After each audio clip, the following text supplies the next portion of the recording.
didn't know what was going to happen to me and my kids, and I also take care of my mom. What we were going to do going forward. So. And this was, everybody felt this way in Tennessee Valley Authority then, I guess, right? If you do, you've been there for 19 years. So everyone had to feel this way, like there's been a big feeling of doubt, right? Yeah. That's a terrible thing. I Yeah. mean, they're waiting for it to happen to them.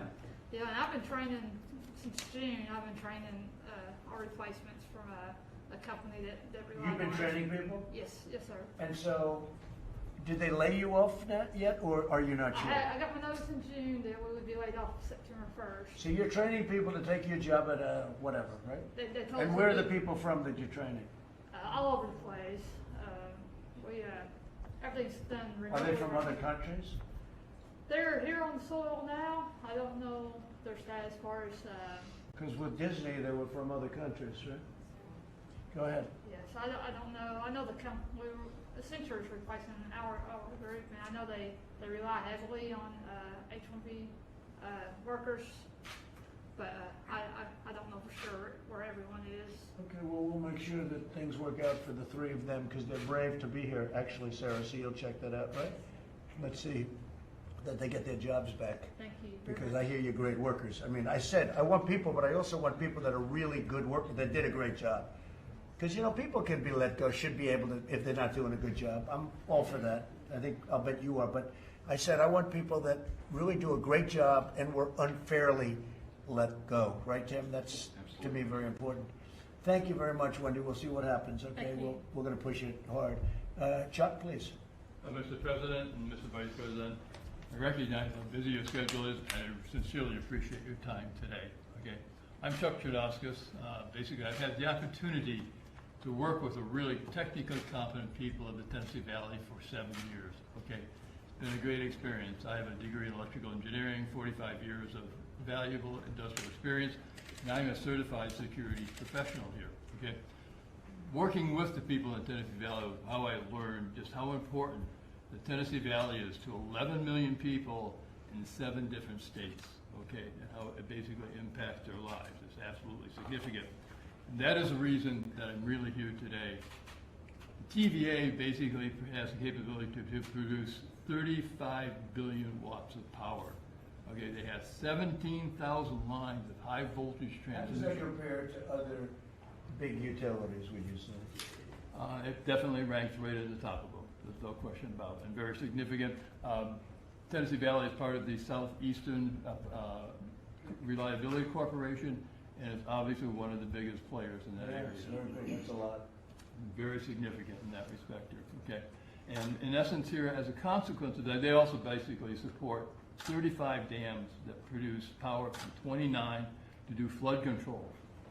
Just a couple of years ago, they were able to reduce billions of dollars of potential damage by managing the rivers correctly in that case. Right. Yeah, 3 major power plants, a nuclear What's power your plant. biggest dam? What's the big dam? Probably would be Chickamauga or, I think, huh? He went to Alabama. Okay. Right? There's the expert right Good. there. Glad you heard it. But the bottom line, as a consequence of this, it's a very important player not only in the Southeast region, but for basically nationally, okay? And today, the TVA receives hundreds, if not thousands, of potential attacks, cyber attacks, testing its network here, right? It's imperative to have experienced, knowledgeable employees to handle that situation, Right. okay? And a fine example of this, I just kind of, you know, it's a little bit humorous, but the great power outage in 2003 Right. was affected by a software glitch, okay, that impacted and shut down Manhattan for 24 hours. I remember that very well. I thought you might be related, familiar with that. So, as a consequence, it just really points to the significance of having qualified, vetted people with proper I agree. clearances dedicated to that job. I agree. Okay. That wouldn't happen with you, would it, huh? It wouldn't happen. No, sir. Thank you very much. I appreciate it. And then just very quickly, 2 other quick points. Basically, this outsourcing agreement could impact the Tennessee Valley. Has always said our goals are to provide energy, economic development, and protect the environment. This particular outsourcing agreement could impact the valley by $88 million to these local economies here. And for the individuals that are in there, not only may they lose their primary income but they may consequently have insurance costs that basically reflect a 300 to 400% increase for these families and how they manage it. Yeah. And I'd You're like- gonna lose people, and you're firing people that are, they live in Tennessee, and they live in Georgia, and they live in the other states that I mentioned, and, it's not a fair situation. Go ahead, let's go, Chuck. Final point. The effort here to make America great again, okay, reflects the fact that we need to take into repatriate manufacturing companies to take and spend our monies domestically and support the domestic product. How can we justify spending these millions of dollars for one particular consulting firm, $15 million Who's to, the consulting firm? well, that would be Capgemini, as I You was spend saying. $15 million a year on a consulting firm? Well, this was We just found another nugget of gold. Sarah doesn't care about that one, but that's it. I care about. You spend $15 million to one consulting firm. It's not a consulting, that's one of the companies they're picking up, and it's Capgemini, and that's 15 million just for that one company. How many are there? Like, There's Capgemini, CGI, Accenture, and Tech Systems at TVA. and they're is- paying tremendous amounts Yes. of money. And our workers are more than capable. They're very political people. You know, it's a very political group of people you just. Really? Not I just to know me. that, Not to me. I don't care. I don't care who they are, but they are very political. well, I mean, when these people are more than capable of doing the job and have done it with excellence, and TVA says your matrix for your performance is above, it doesn't make sense. And what you're doing, I cannot tell you how much it means to me and for these workers. I'm very emotional because TVA is a large racket. They do their thing and nobody can touch them. And I believe today they've been It's a touched. racket. They've been touched. No, it's a racket. Well, we just found that out. No, it's a racket. And, I mean, I understand that the four firms that you just mentioned that are paid tens of millions of dollars, they're very political firms. You know, they may be Well- good, but they're very political firms, and they do it for much less, much less. You could give them half, you could give them 10%, they'd probably do it for. Those are big numbers for a consulting firm. Well, they're not the consulting firm. They're the ones actually going to take these people's jobs. That's worse. Yes, it is worse. So, I mean, Tim, go ahead, please. Mr. President, thank you. Congratulations. Vice President, so much for this. My mama worked at TDA after at the end of the Second World War, when Dad came home from the Pacific and married her, and then she went into education. But, you know, working people are the backbone of this country. That's not cliche, and you've highlighted that so much with the trades and other things that I'm very appreciative of the fact. But I'll tell you what, dadgummit, if TVA wants to be Duke Electric, let them be Duke Electric, but they're not. And they hide behind the government skirt, and they use eminent domain, and their arrogance is beyond belief.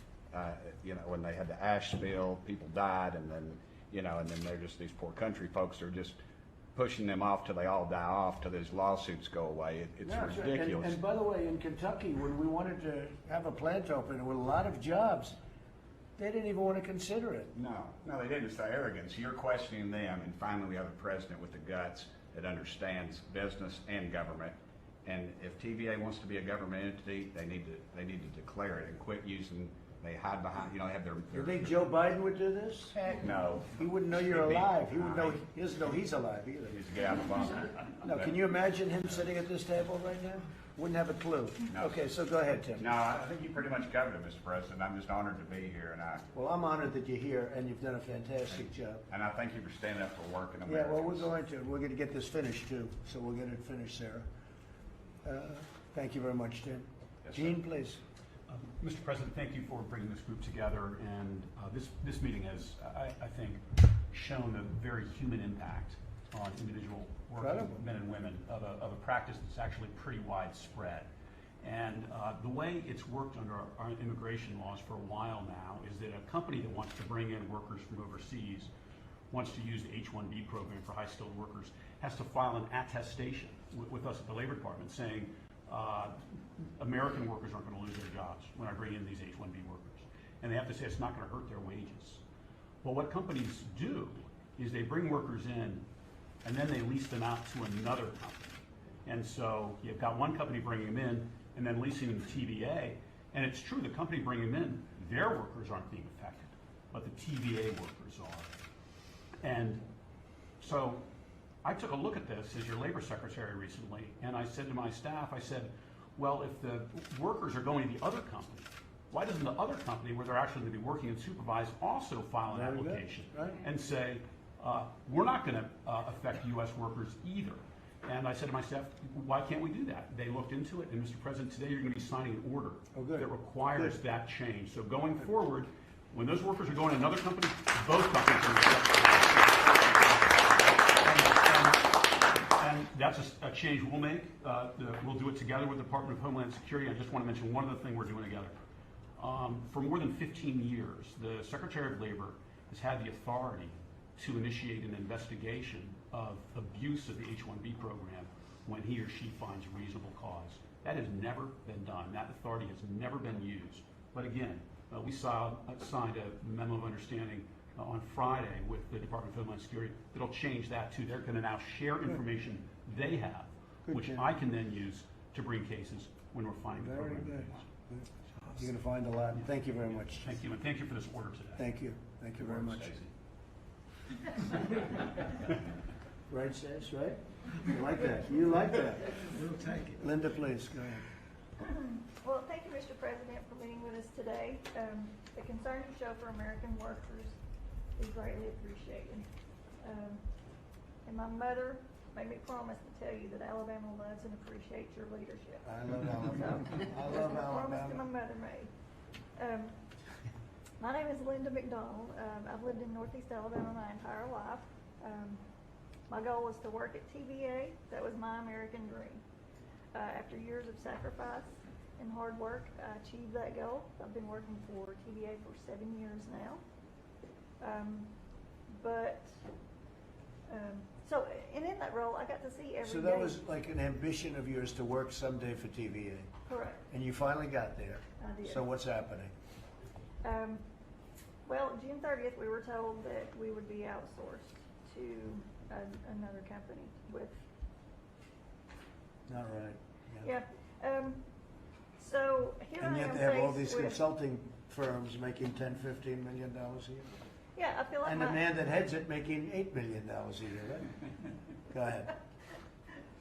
I feel like my American dream was being stolen from me Yeah. and given to someone else. So, I just think Is that the way you view it, given to somebody else? it is. Yeah. It was taken from me. It's a and very was given interesting to way of someone viewing else. it, right? So I thank you for listening to us because it felt for so long like no one was even listening to us. So thank you very much. Well, I've been hearing about it for a long time. When I was running, I met Sarah, and we worked on the Disney situation. But that was a long time ago. But you know, this has been happening for a while, so we're taking care of it. Thank you very much. Thank you, Linda. Let's see what happens. You may be very pleasantly surprised. Okay? I hope so. Thank you, Jonathan. Please. Thank you for your time. Thank you. My name's Jonathan Hicks. I'm from a large family, and we've had three members of our family who have served in the U.S. military. I grew up in Tennessee, around the Knoxville area, and started my career at TVA in 2001 as an IT intern. As soon as I graduated, I got a full-time job there, and I've been there for 19 years. I've been That was a big deal, right? Yes, sir. Working, because there's a great prestige to that. yes, sir. Yeah, Yes, sir. that's I've, true. I've spent my time there working for river operations for their group and helping them, have programs, mostly in-house solutions to be able to manage the river and the river systems. I was told in early June, that I would be training replacements, that I would be receiving my written notice in September, and that the workers that I've been training, there's been 4+ that I've been training for my one position, and at least 4 of those seem to be H-1B type workers. I guess there's a concern with the kind of stuff that we do, at least for the river operations, and that they're generating a significant amount of power out of all of these dams.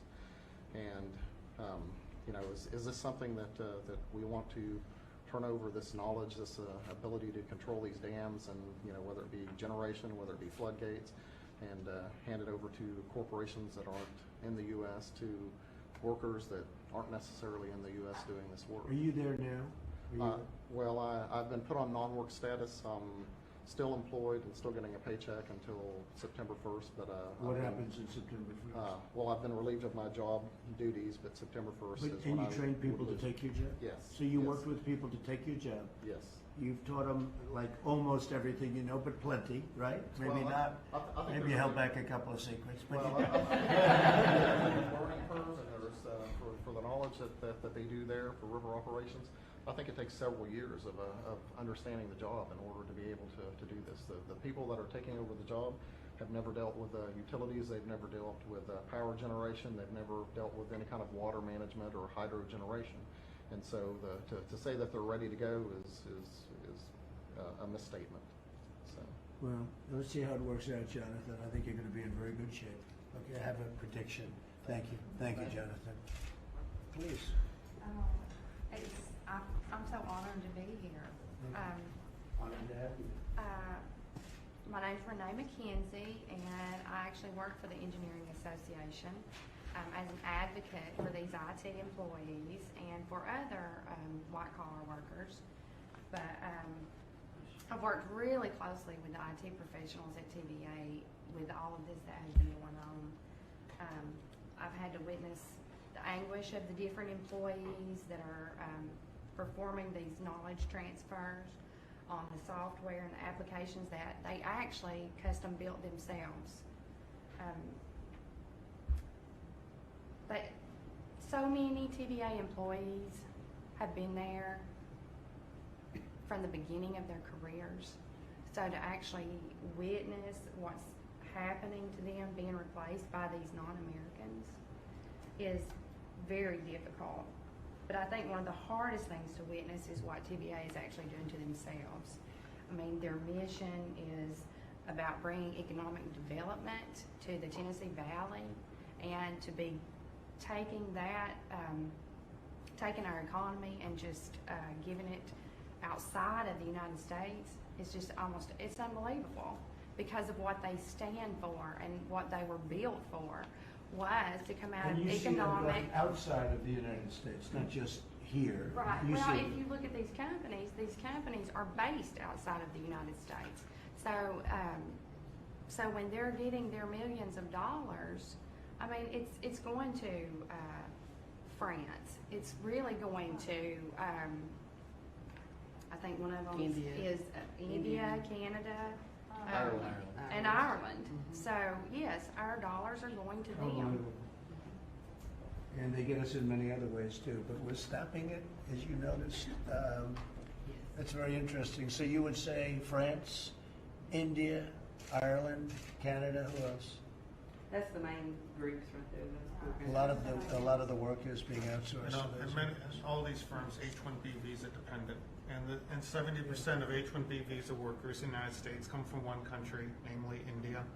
You know, Mr. President, I worry too about it, the national security. You know, during a pandemic, people are out of work, and our electric grid could be put in the hands of folks that maybe their loyalty isn't to this great country, and that bothers me. You know, with TVA more so than most companies, you're talking about controlling all of that energy and power. You're right. You're right about that, Tim. It was a very good statement. Anything else? Just again, it's such an honor to be in your It's my honor. presence. It's my great honor. Do you know the man next to you is Ken Cuccinelli, a legend? Look, and I tend to be very He's quiet. a legend in his own mind. So, you know. Ken's done a fantastic job on the border. Unbelievable job on the border. And you might just tell us for a couple of seconds while we have the media here. I'm sure they'll report it very accurately, how well we're doing on the border, and then maybe get on to make a statement, because I know you've been working with Gene and everybody very hard. Yes, and Secretary Scalia really covered the partnership between DHS and the Department of Labor to solve this problem. You're solving it forcefully today for these folks.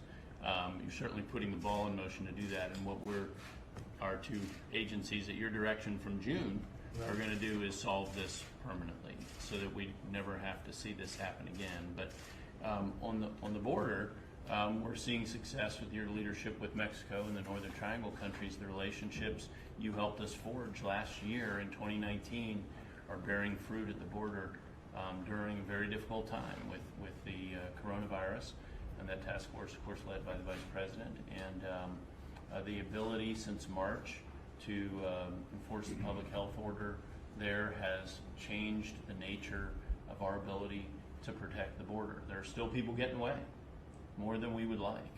But last year they were running to us. This year they're running from us at the border. It's a bit different, and over 80% of the folks that we're apprehending are being returned to Mexico in under 2 hours, which is astonishing. It's just an It astonishing used to turnaround. take, in some cases, years, Right, years. absolutely. It's been incredible what's happened at the border, and I think the wall is helping you quite a bit, right? We have now about almost 71 miles of wall. Everywhere that new system is put in place, the Border Patrol agents are just universal in their praise for both their safety Right. and the way it impedes illegal traffic. Not just people, but drugs as well, and so forth. So extremely effective, and it's going up faster and faster and faster. They had a human trafficker the other day saying that they used to go out and they'd traffic in human traffic, mostly women and children, but mostly women. And they'd bring them across the border, taped up and horrible. And this guy was saying how they used to go up and they'd make a left turn. They'd make a right and then a left into the United States. She said, now we just keep driving and there's this massive wall that nobody gets through.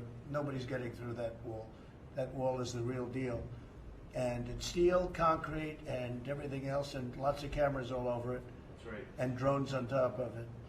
And people aren't getting through, but it's been an incredible A real success. force multiplier for the Border Patrol and OFA. Yeah, and Mexico's helping us a lot. They have Lots of 27,000 partnership. soldiers.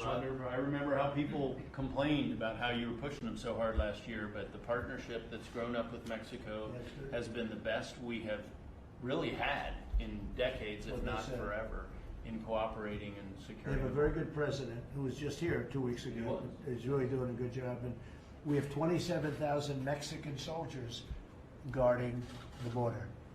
And they don't play games. They don't play games. It's been pretty amazing. The numbers are way, way down. And we want people to come in, but they have to come in legally, and that's what we're doing. You're doing a fantastic job. Thank you very much, again. Appreciate it. Okay, please, go ahead. You can finish up. Yeah, I appreciate you so much. I really do. As I said earlier, I'm the union president for the workers that are represented by this move that TBA has taken. I've met earlier with Tim Burchett, and he told me how disgusted he was with it.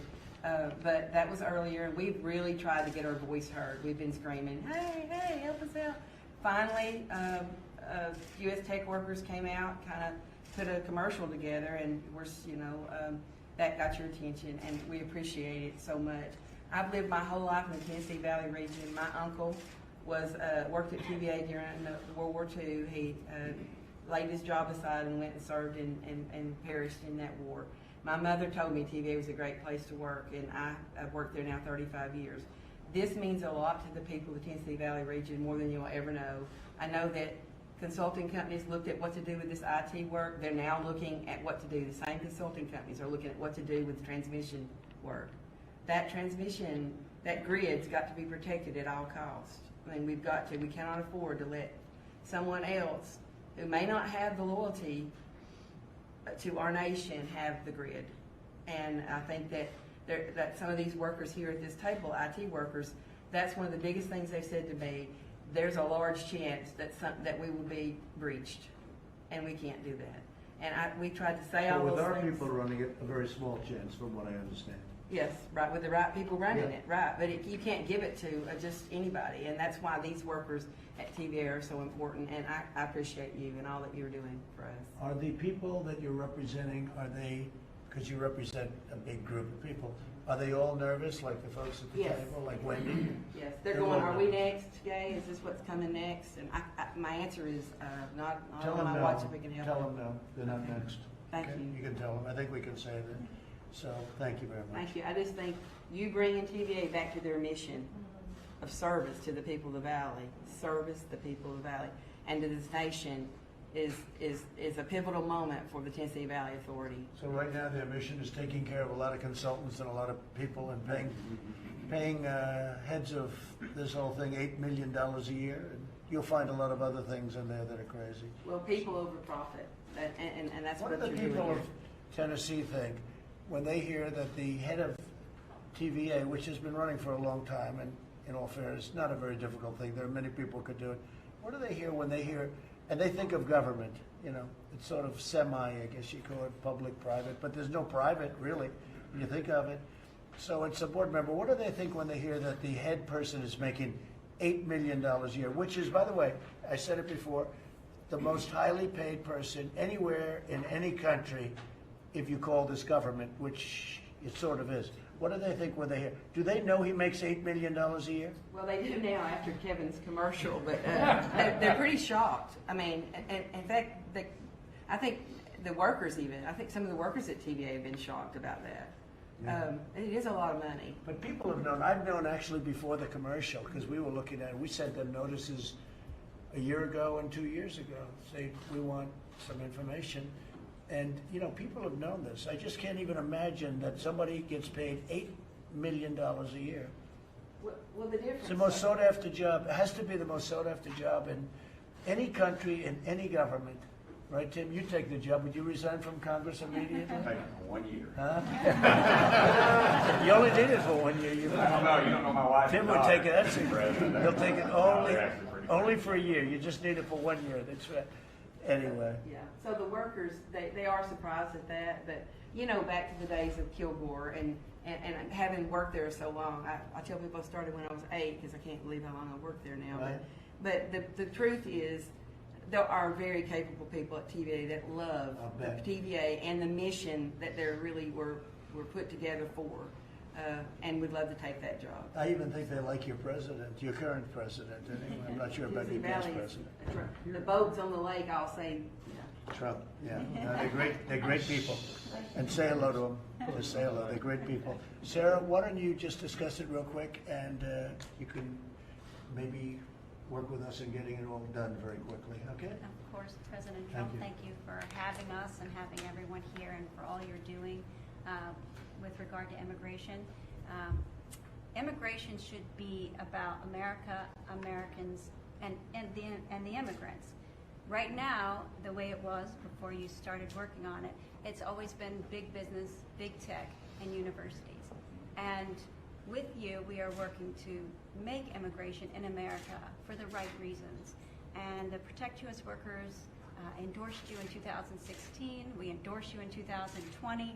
And we know for a fact that slow Biden and the Democrats will never push towards immigration that benefits Americans, America, and the immigrants. And I think they hide behind nationalists are bad, immigrants are kind and good, and if we are against the immigration the way it is now, then we are racist. But the reality is, if you can keep immigration the way it's going now and the way Joe Biden will push it, the problem is you're actually benefiting the big tech billionaires and universities, and that is not what immigration is about in this country. Thank you. Where did you come up with the name Slow Biden? You know, so many people want me to use that term, and I say it's too mean, it's too nasty. Oh, no, that means And you just come up with that term. Where did that come from? Is it my son, actually, who's 11. your son? He's 11? Yes. If he's 11 and he said he's slow, then he shouldn't be president. And they pay your son 15 Great job. million, so. Actually, during the rallies in 2016, you Right. met my son, and Right. he had a Thor, and he dressed him up like President Trump. Oh, that's good. Good. Thank you. That's very nice. Thank you, Sarah. Very Thank good. you. Great job you're doing. Thank you so much.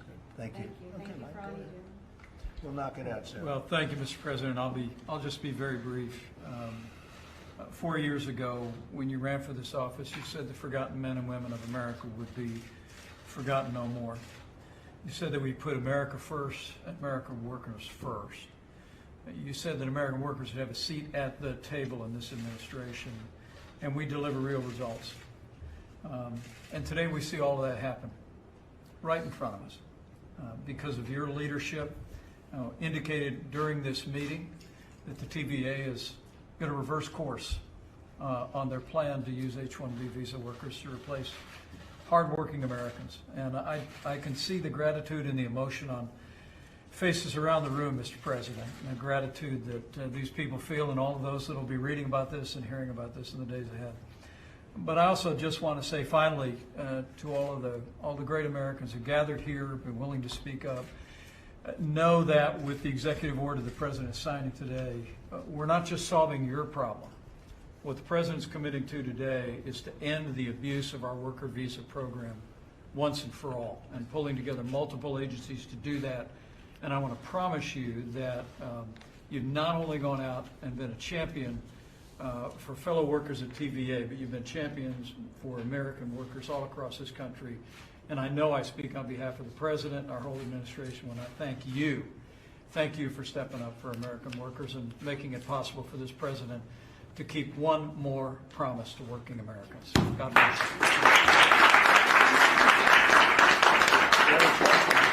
So we're going to sign a little document now. Is that okay? I would love that. All right, and it's a very important one, aligning federal contractors and contracting and hiring practices with the interests of the American workers, which is very simple, which actually just boils down to pretty much what we're talking about today.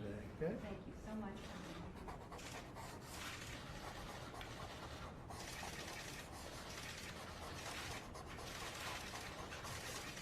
We'll give that to Sarah because she was there very early. I have to give one to you. You got us moving here. That's good. Thank you, Mr. President. Will you pass these around the table, Mike? We'll just pass them on that side.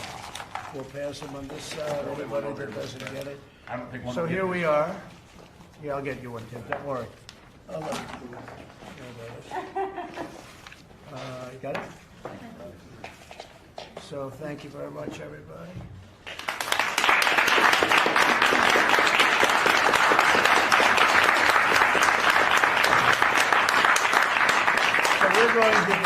We're going to be discussing very shortly a immigration bill which covers this and many other things. It'll be a very, very comprehensive bill. It's a word that some people love and some people hate, but it'll be very comprehensive only in the sense that it'll cover just about everything. It'll be based on merit. It'll cover territory that nobody would have thought could have ever been agreed to. And I think it'll be bipartisan in the sense that people are going to like a lot of the things that are in there, and probably some people won't. We're going to have that, and we'll probably do it maybe a little bit after our convention. We'll sign it after the convention. Likewise, we're going to be doing healthcare bill, act, and it will be extremely comprehensive. It will cover a lot of things that nobody thought you would be able to get. And I mean in a positive way, and I think it'll be very popular, and it will be a great thing for our country. In addition, we have many other things, but immigration and healthcare doesn't get much bigger than that. Immigration will be very merit-based, but it'll be great for the worker, and it'll be great for people coming into our country, but coming into our country legally and loving our country and wanting to help our country, as opposed to people coming in and they don't like our country. You see that? You see that with certain of our politicians that ran for office. I say, I don't think they like our country too much. All they do is complain. And you would never tell them to go back to their own country because that would be inappropriate, wouldn't it? But all they do is complain about our country, and their country's going to hell. So, it's sort of an interesting phenomenon. So the merit-based immigration is going to be incredible, and the health care bill or act is going to be something that I don't think anybody in this country thought they'd ever see. And we've done much of that. If you look at some of the legislation that we've passed, Ken, I think you can say very strongly, we've gotten things passed that nobody thought would be possible.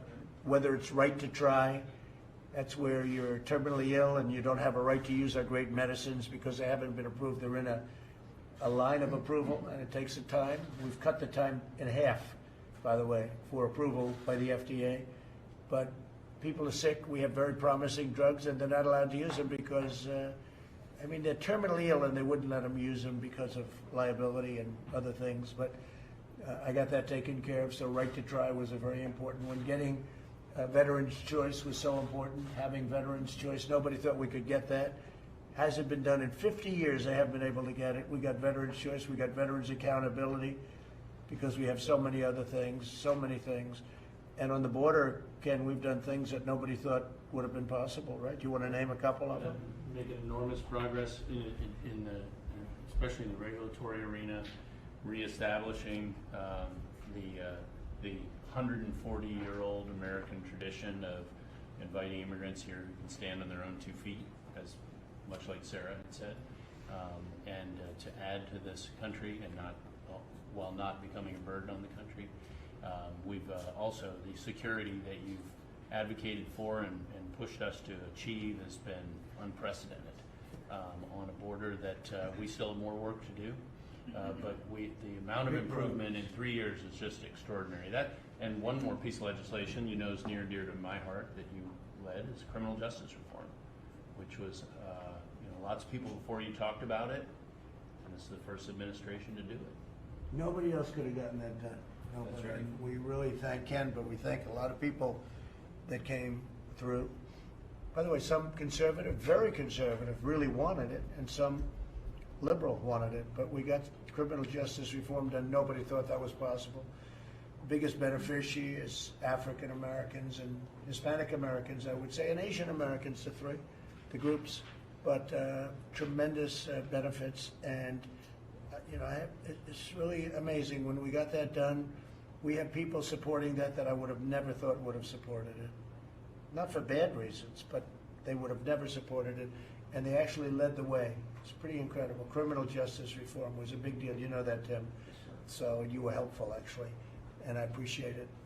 And thank you very much. Anybody have a question? Yes, Mr. Yeah, President. please, go ahead. Go ahead, please. Mr. President, on TikTok, you said over the weekend Yeah. that you were planning to ban it. I know that you spoke to the CEO of I Microsoft did. after that. So could you give us an update on Yeah. where you're? We had a great conversation.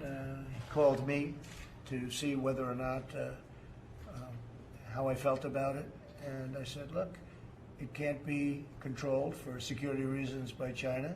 Too big, too invasive, and it can't be. And here's the deal. I don't mind if, whether it's Microsoft or somebody else, a big company, a secure company, very, very American company, buy it. It's probably easier to buy the whole thing than to buy 30% of it, because I say, how do you do 30%? Who's going to get the name? The name is hot. The brand is hot. And who's going to get the name? How do you do that if it's owned by two different companies? So my personal opinion was you're probably better off buying the whole thing rather than buying 30% of it. I think buying 30% is complicated. And I suggested that he can go ahead, he can try. We set a date, I set a date of around September 15th, at which point it's going to be out of business in the United States. But if somebody, and whether it's Microsoft or somebody else buys it, that'll be interesting. I did say that if you buy it, whatever the price is, that goes to whoever owns it, because I guess it's China, essentially, but more than anything else. I said a very substantial portion of that price is going to have to come into the Treasury of the United States, because we're making it possible for this deal to happen. Right now, they don't have any rights unless we give it to them. So if we're going to give them the rights, then it has to come into this country. It's a little bit like the landlord-tenant. Without a lease, the tenant has nothing. So they pay what's called key money, or they pay something. But the United States should be reimbursed or should be paid a substantial amount of money, because without the United States, they don't have anything, at least having to do with the 30%. So I told him that. I think we're going to have, maybe a deal is going to be made. It's a great asset. It's a great asset, but it's not a great asset in the United States unless they have the approval of the United States. So it'll close down on September 15th unless Microsoft or somebody else is able to buy it and work out a deal, an appropriate deal, so the Treasury of the Treasury, I guess you would say, of the United States gets a lot of money, Okay? Mr. President, can you explain why so many of the public health experts on the coronavirus task force are contradicting you on things like why the virus is so widespread in this country, on the efficacy of hydroxychloroquine? Why are so many of these people on your task force contradicting you? Well, I think we're doing a great job. I think we're doing great on vaccines. We're doing great on therapeutics. You'll be seeing that very soon. I think we're, when you look at a map, this is a map of the, I've sort of shown that around a little bit, but that's, the red is the area of most concern. Pretty recent map of the country, and there's a lot of people that in a lot of areas that have gotten very better very fast. Hydroxy has tremendous support, but politically it's toxic because I supported it. If I would have said, do not use hydroxychloroquine under any circumstances, they would have come out and they would have said it's a great thing. Many doctors have come out strongly in favor of it. They want it very badly. It's a great malaria drug. So for many years, let me finish my answer. So for many years, it's, I guess, 60 years, it's been a malaria drug, very successful, as you know. And it's been also a drug for lupus. And it caused no trouble, virtually nothing in terms of causing people to get sick or having problems with anything.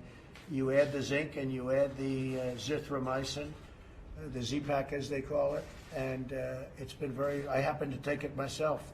The threesome, I took it myself for a period of 2 weeks. I mean, I had no problem. I had no problem whatsoever, and importantly, I didn't test positive. That's very nice. Okay, I'm very happy about that. Negative, and so that's the story. It's very highly thought of. Interestingly, a great doctor, from what I understand, a great doctor from Yale, feels very strongly about hydroxychloroquine. The Ford Clinic in Michigan came out with a very, very powerful paper saying it's very good. Many other in France, as you know, they came out with a very positive statement. Many individual doctors have come out with very positive statements. I will tell you that if I was surrounded by people, as I was at the time, the reason I took it, we had some people that were relatively near me that tested positive. And I took it for that reason, just because I've heard good things. But Fauci says it doesn't work. Well, Your Wild says it doesn't work. I don't agree with Fauci on everything. I don't agree with Fauci. Look, Fauci didn't want, and I like him, I get along with him actually great, but he didn't want to ban people from China from coming into the country, and I overrode him, and I did the right thing. He was saying face masks are no good a short while ago, so it doesn't mean he's a bad person, because he's not. He's a good person. I like him. But we disagree on things. We disagree on things. Now, I will say this. We've done an amazing job with ventilators. We're supplying the world with ventilators. Ventilators are very hard, very expensive, very hard to make, very complex, very complicated machines, very expensive. Hold it. The U.S. have so many deaths. Hold it. The U.S. has so many deaths compared to so many countries around the world. Fake news, CNN, hold it. We have done a great job in this country. We haven't been given, and not me, I'm not talking about me, Vice President, the task force, have not been given the kind of credit. If you look, countries all over the world are exploding right now. People that you said were doing a wonderful job, so wonderful, but right now, take a look at the countries that are exploding. You have Italy back, you have Spain back, you have France back, you have Germany back. You have a lot of countries, and that's not to knock them. It is a very delicate, very contagious disease. It was released by China. It should never have been allowed to release. There was the source where you could have stopped it. And they did stop it from going into China, although now they say that China is having a lot of problems. Moscow in Russia is having tremendous problems. What China unleashed was a very, very sad situation. With all of that being understood, the United States has done an amazing job, a great job, and you're going to see that because we have vaccines and we have therapeutics coming very soon. Yeah, go ahead. Mr. President, why are you not involved directly in negotiations with Capitol I Hill? am. Oh, why? The fact that I'm not over there with Crazy Nancy? No, I'm totally involved. I'm totally involved. And we're going to be doing some things that are very good because we don't think that look, what Chuck Schumer wants more than anybody, and I would say Nancy Pelosi would be second, they want to bail out cities and states that have done a bad job over a long period of time. Nothing to do with coronavirus or China virus or whatever you want to call it. They want to bail out cities and states. They want bailout money. They want $1 trillion in bailout money. And a lot of people don't want to do that because we don't think it's right. The Democrats have run some very bad states and some very, very bad cities.